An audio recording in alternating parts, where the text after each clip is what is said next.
ఇట్టి శాసనము సంతకము చేయబడినని దానియేలు తెలుసుకొనినను తన ఇంటికి వెళ్ళి యథాప్రకారముగా అనుదినము ముమ్మారు మోకాలు ఏం చేస్తున్నాడంట?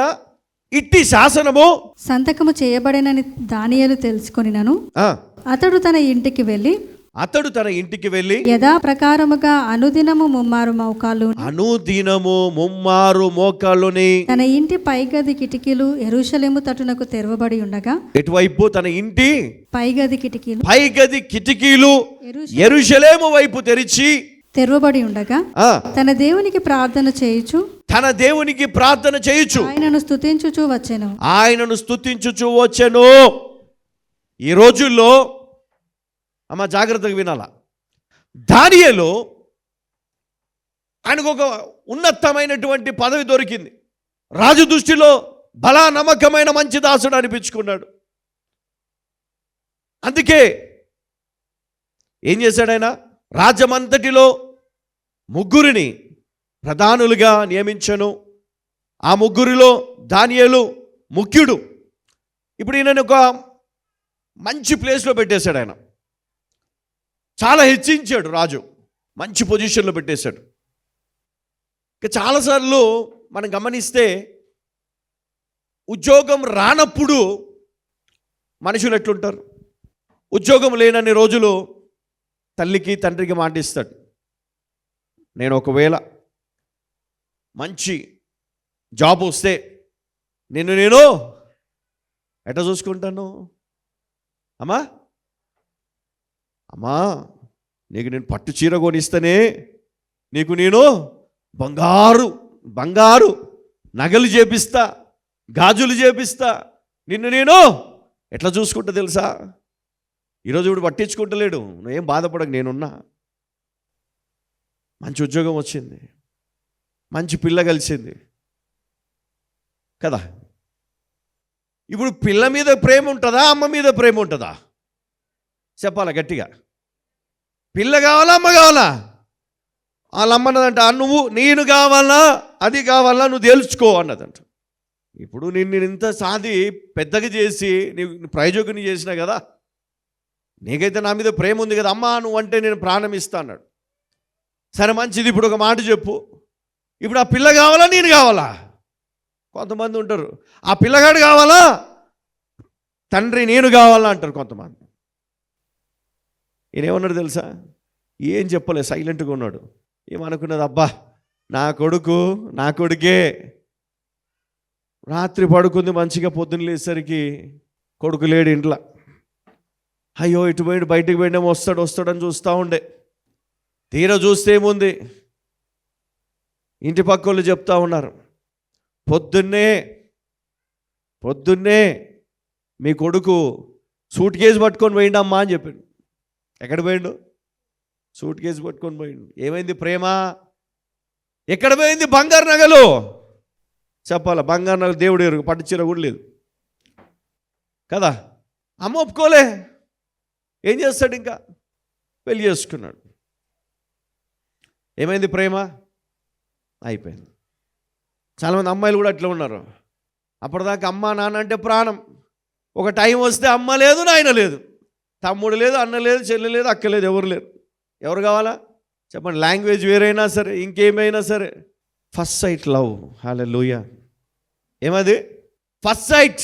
అలాంటి వాళ్ళు ఉన్నారు ఈరోజు. నేను ఎందుకు చెప్తున్నానంటే, నేటి సమాజంలో ఒక ఉద్యోగం వస్తే లేదా పరిస్థితులు మారితే మన చుట్టూ ఉన్న వాళ్ళు మనకి గుర్తుకు రారు. అలాంటి పరిస్థితిలో దానియేలు ఏం చేస్తున్నాడంట? మేడగదిలో ఏం చేస్తున్నాడు? మోకాళ్ళుని రోజుకి 3 ప్రార్థన చేస్తూ ఉన్నాడంట. దేవుణ్ణి స్తుతిస్తున్నాడు, ఆరాధిస్తున్నాడు. మరి నేటి సమాజము దేవుడు లేకపోయినా మంచిదే కదా, దేవుడు లేకపోయినా మంచిదే, ప్రార్థన లేకపోయినా మంచిదే. ఒక ఆమె ఫోన్ చేసిందండి చాలా రోజుల క్రితం, పాస్టర్ గారు దేవుని దయ వల్ల నాకు ఉద్యోగం వచ్చింది, ఉద్యోగం వచ్చి కూడా ఒక 20 సంవత్సరాలు అయిపోయింది. మరి ఇప్పుడు నాకు పోస్టింగ్ వచ్చిన దగ్గర ప్రార్థన చేయొద్దంటున్నారు నన్ను. ఏం చేయొద్దు? ప్రార్థన చేయొద్దు. నువ్వు వాక్యము చెప్పొద్దు ఎవరికి. మరి నేనేం చేయాలా? వాక్యము చెప్పొద్దు అంటున్నారు, ప్రార్థన చేయొద్దు అంటున్నారు, వాళ్ళు చెప్పినట్టు చేయమంటున్నారు. చేయకపోతే నానా హింస నన్ను పెడతా ఉన్నారు అయ్య గారు అన్నాడు. నేను ఒకటే చెప్పిన, అమ్మ చూడు, దేవుడు మనకు నేర్పించినటువంటి భయభక్తులను బట్టి మరి మనము ఎక్కడైనా దేవుణ్ణి మనం ఆరాధించవచ్చు, సేవించవచ్చు. నలుగురికి కనబడేట్టు చేయాల్సిన అవసరం నీకు లేదు. నీ గదిలోనికి వెళ్ళి నువ్వు ఒంటరిగా ప్రార్థన చేసుకొని బయటికి రా. అక్కడ మీకు వేరే రూమ్స్ ఏం లేవా? ఉంటుందయ్యా, ఒక రూమ్ ఉంటుంది అక్కడ. మరి అందులోకి వెళ్ళు, కొంచెంసేపు ప్రార్థన చేసుకో, చాలు. వాళ్ళందరూ కనపడ్డట్టు ఎందుకు అంటే జ్ఞానము లేక కొంతమంది నలుగురిలో వాళ్ళు ఏం చేయాలో తెలియని పరిస్థితిలో పడిపోతా ఉన్నారు. శ్రేష్టమైన బుద్ధి గలవాడు తండ్రిని సంతోషపరుస్తాడు, రాజును ఘనపరుస్తాడు, రాజ్యమును కాపాడుతాడు. అందుకే మన జీవితంలో మనం ఏమై ఉన్నామో ఒకసారి ఆలోచన చేద్దాం. దావీదు విషయంలో మనం ఆలోచన చేస్తే దావీదు కూడా ఏడ్చాడు. ఒకసారి యెషయా గ్రంథం 53:4-5 వచనాలు. నిశ్చయముగా అతడు మన రోగములను భరించెను, మన వ్యసనములను వహించెను. అయినను మొత్తబడిన వానిగాను, దేవుని వలన బాధింపబడిన వానిగాను, శ్రమ నొందిన వానిగాను మనమతనిని ఎంచితిమి. మన అతిక్రమ క్రియలను బట్టి అతడు గాయపరచబడెను, మన దోషములను బట్టి నలుగగొట్టబడెను. మన సమాధానార్థమైన శిక్ష అతని మీద పడెను, అతడు పొందిన దెబ్బల చేత మనకు స్వస్థత కలుగుచున్నది. చూడండి, ఇక్కడ మనం గమనిస్తే నిశ్చయముగా అతడు మన రోగములను భరించెను,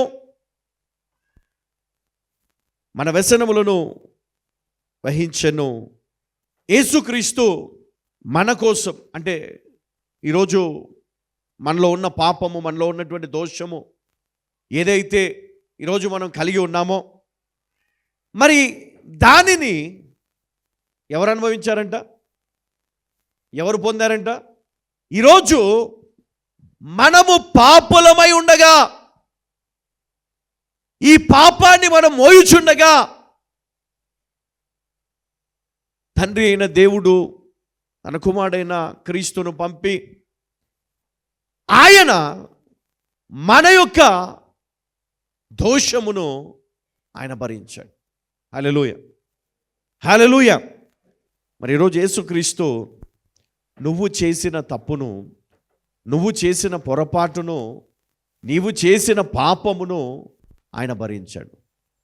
ఎవరైనా నీకేమవుతాడు? యేసుక్రీస్తు మన అతిక్రమ క్రియలను బట్టి అతడు గాయపరచబడను, మన అతిక్రమ క్రియలను బట్టి. మరి దేవునికేమో శ్రేష్టమైన బుద్ధి గలవారు కావాలి, నీతిమంతులు కావాలి. మరి లోకంలో ఉన్న వారందరేమో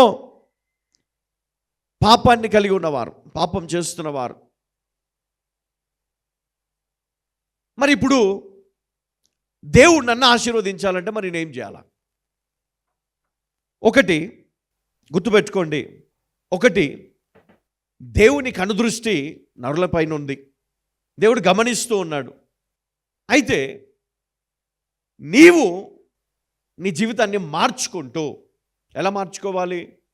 ఈ లోకంలో అందరికీ నువ్వు ఇష్టమే, కానీ దేవునికి ఇష్టం లేకపోతే, దేవుడు నిన్ను మెచ్చకపోతే, దేవుడిని అసహించుకుంటే మన జీవితం వ్యర్థం. ఈ లోకంలో మనం ఎన్ని చేసినా ఆశీర్వదించబడం. ఈ లోకంలో ఎంత గొప్ప స్థితిలో మనం ఉన్నా దేవుని దీవెన, దేవుని ఆశీర్వాదం లేకపోతే అది ఫలించదు. ఎంత చేసినా చివరిలో దేవుడు ఆమెను అనాల. ఆయన అనలేదు అనుకోండి, ఇంకా నీ జీవితంలో ఏముంటుంది? సంతోషము, సమాధానము ఏమీ కనపడదు. అప్పటికప్పుడే దేవుడు క్షమిస్తాడు అనుకొని నీ జీవితాన్ని నువ్వు మార్చుకొని మళ్ళీ 2 రోజులకే మళ్ళీ పాపం చేసి పాపంలో పడి మళ్ళీ నువ్వు దేవుని దగ్గరకు వచ్చి క్షమాపణ అడుగుతూ ఉంటే ఇది కావాలని చేస్తున్నట్టే కదా. 90% మనం ఎట్లున్నామంటే దేవునికి కావాల్సింది ఏంటో మనకు తెలుసు, ఎలా బ్రతుకుతే దేవుడు ఆశీర్వదిస్తాడో తెలుసు, క్షమిస్తాడో తెలుసు. అయినా తెలిసి మనము పాపం చేస్తూనే ఉన్నాం, తప్పు చేస్తూనే ఉన్నాం. ఎప్పటికప్పుడు క్షమాపణ అడుగుతున్నాం దేవుని. ఎప్పటికప్పుడు దేవుడు క్షమిస్తాడు. దేవుడు క్షమించేశాడు ఆల్రెడీ నన్ను, అయినా నేను పాపం చేయవచ్చు. ఒక సత్యాన్ని మనము గ్రహించకపోతే గనక మనం ఎన్నటికీ మన జీవితంలో మనము దేవుని దృష్టిలో నీతిమంతులం కాలేము. దేవుని దృష్టిలో నీతిమంతులము కాలేము. హల్లెలూయా.